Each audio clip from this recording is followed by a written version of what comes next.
आणि तुम्ही साधं एक मत मला देऊ शकत नाही. फक्त दारू, मटण, पैसे. अरे 2-2 हजारात विकले गेले. 2-2 हजारात, 5 हजारात, याच्यापेक्षा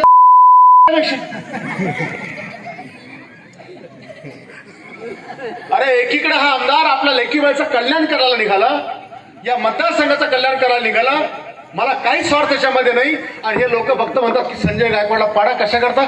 समजा मी पडलो असतो, झाले असते प्रोजेक्ट सगळे, होऊ शकले असते. माझा चॅलेंज आहे, एक खडा बी नसता पडला. विकले गेले म्हणजे कोणी विकत घेतले? आम्ही नाही घेतले विकत.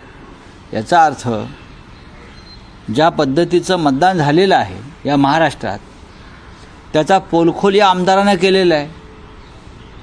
मतदारांना जर कोणी वेश्या म्हणत असेल, लोकशाहीला कोणी रखेल म्हणत असेल, संविधानाला कोणी गुलाम मानत असेल, आणि ते सत्ताधारी पक्षाचे आमदार,